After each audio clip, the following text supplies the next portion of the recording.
First question. What was the most money you ever had access to at one time? I'm going to rephrase the question and say, at one time, I can remember selling at one time 500 keys. And I can remember selling those keys at that time about $30,000 or $40,000 a key. So whatever that could amount to, that's what I would say the most money or the biggest deal that I made at one time.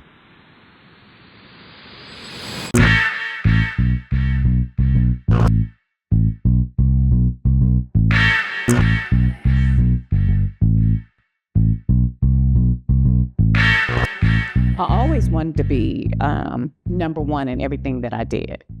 And I always wanted to be good at everything that I did. And my goal was to be a track star. So when I'm in the drug game, even though I'm selling drugs, I always wanted to be at the top of my game.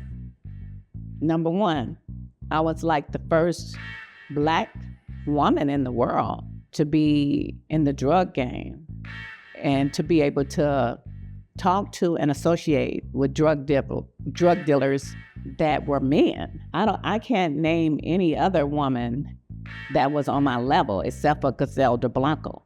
Not that I'm proud of that. Not that I'm bragging and boasting in that. I'm just sharing my story. When I hustled and I made money, I didn't just spend the money on me. I used to love to give Louis Vuitton purses and Gucci purses to people, to my friends. I can remember I asked one of my friends to go to Italy with me. And I said, I'll pay for everything. I just wanted somebody to go with me, and I can remember, being in Italy and shopping and spending $60,000. I can remember purchasing one of my best girlfriends a car. Several of my girlfriends giving them their first diamond earrings, their first diamond ring, their first Louis Vuitton, their first Fila. So it felt good to me that even though I know that I was selling drugs, but it felt good to give to people that wasn't able to afford the things that I was able to afford, my friends, my family. I remember I would rent out planes to fly like to Palm Springs or to Oakland, and that was easy for me. And I was young. I don't even know what made me go and rent a plane. We'll go to Oakland just to go to crustaceans and eat. And I'm in my 20s. I'm young. We would just go to Palm Springs and hang out and eat and go shopping.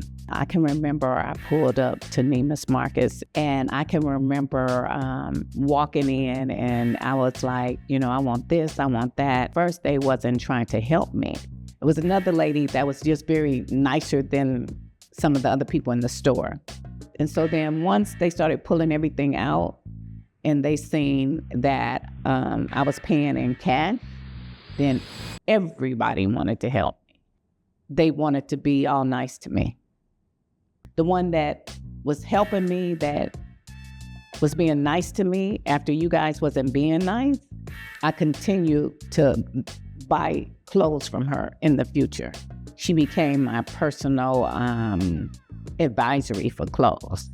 What I enjoyed the most, my friends that were squares, that never got involved in my life, it was a joy to take them shopping.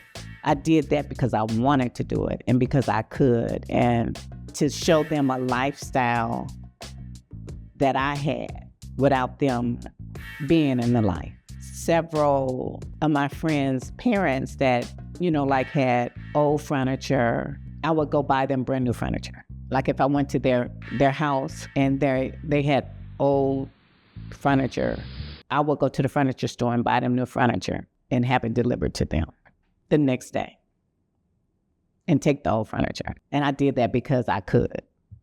If I would have known the things that I know now, I could have bought so many more properties, more homes, because I had so much money at that time. Houses were like, to buy a mansion was like $500,000. That was nothing, Now those houses that's 500,000 are worth 2 and 3 million now. Money was no object for me. I felt that I was untouchable. I felt that my money could buy me anything. I felt like I had so much money that any man I want, I felt I can buy him and make him into what I wanted him to be for me. And it was a young man that I did like, and he was broke.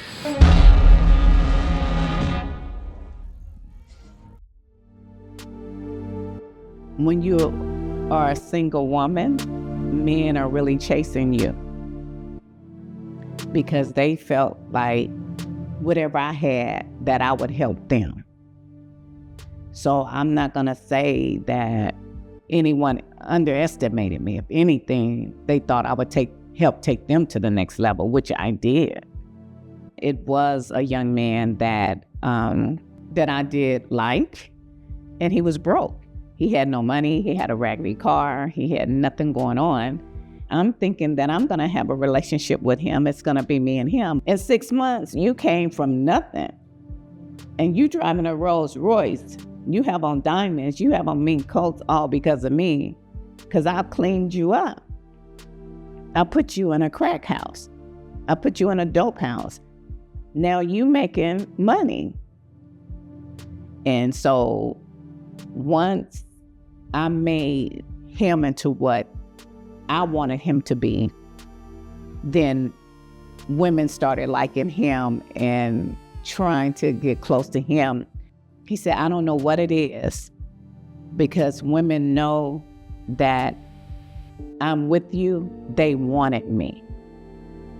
And this is someone that was broke from the hood, but he was a nice looking young man. So now he's thinking that he have as much power as me. And so I'm like, no. So I started moving on.